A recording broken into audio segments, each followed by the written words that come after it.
Alors donc, vous avez récupéré le motif en le déplaçant de là sur le plan de travail. Donc voilà, vous avez vos vecteurs. Sauf que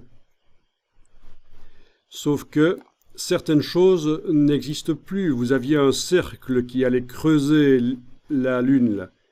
Vous vous souvenez, l'objet composite qu'on avait créé avec la palette Pathfinder, ben, ça n'existe plus. La Lune, elle a cette forme-là, on ne peut plus modifier la position du cercle qui creuse. Donc c'est ce qu'on appelle la décomposition, en fait. On décompose. Dans Illustrator, quand on part de quelque chose qui est dynamique et que ça devient moins dynamique, parce que la fonction disparaît, on a décomposé. Et le fait d'avoir amené les choses dans la palette nuancier, pour pouvoir l'utiliser comme motif, il a dû décomposer, en fait. Donc il faut le savoir. Mais si je dois réellement refaire une lune comme il faut, j'ai toujours les versions d'avant, le document précédent, qui lui a la forme composite.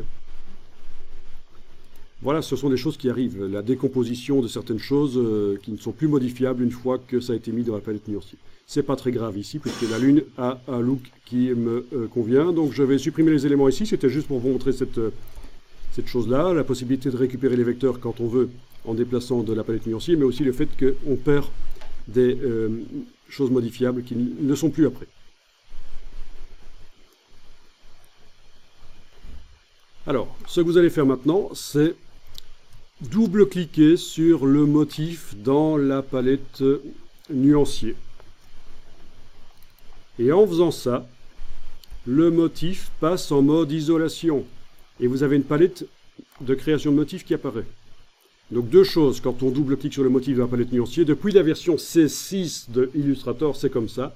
Avant CS6, vous n'aurez pas ça. Mais donc CS6, c'est quand même un logiciel qui date d'il y a quelques années. Donc voilà. La palette des options de motifs, on voit qu'on est en mode isolation. Bien. Voilà. Alors, ce qui se passe, c'est que vous avez vos éléments, là, les vecteurs qui sont accessibles là dans le cadre bleu. Avec la flèche noire, je peux activer un élément, je peux le bouger. Vous voyez que ça le bouge sur tout le reste. Parce qu'en fait, tout le reste qui est autour, ce sont des répétitions du motif. Les vecteurs ne sont pas accessibles en dehors de ce rectangle bleu. Les vecteurs ne sont pas accessibles parce que c'est des répétitions des vecteurs qui sont là réellement dans le rectangle.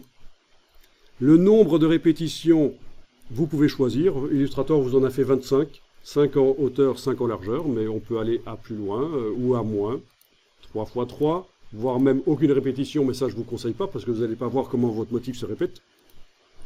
Donc, 9 par 9, etc. Au passage, vous voyez que les répétitions apparaissent affadies. Mais vous pouvez décocher ceci si ça vous ennuie. Voilà, elles ne sont pas affadies du coup. Ça permet de mieux voir ce que ça va donner.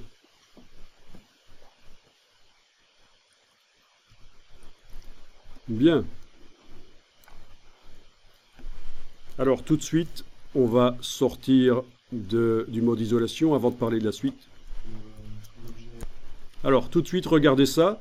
Je zoome en arrière, je mets ma page là sur le côté avec la main, donc la barre d'espacement, le raccourci. Et je recommence l'opération double-clic sur le motif dans le nuancier. Vous voyez ce qui se passe?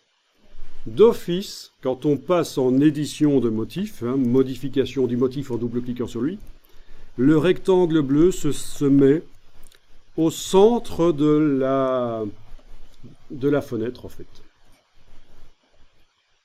Si je vous montre ça, c'est pour vous expliquer pourquoi parfois vous aurez le motif qui apparaît sur un fond blanc et parfois pas. Donc, dans ce cas-ci, ce que je vais faire, c'est sortir plutôt du mode isolation avec la flèche. Je vais zoomer en avant sur la page comme ça. Elle remplit toute ma fenêtre du document. Je double-clique sur le motif et voilà. Il apparaît bien sur un fond blanc. Donc c'est déjà un problème résolu, ça. Le fait que parfois, quand vous entrez dans le motif, il est parfois sur un fond gris, c'est gênant, et parfois sur un fond blanc. Pourquoi? C'est simplement ça. Il se place au centre de la fenêtre du document. Et vous avez donc intérêt à avoir un fond blanc au centre.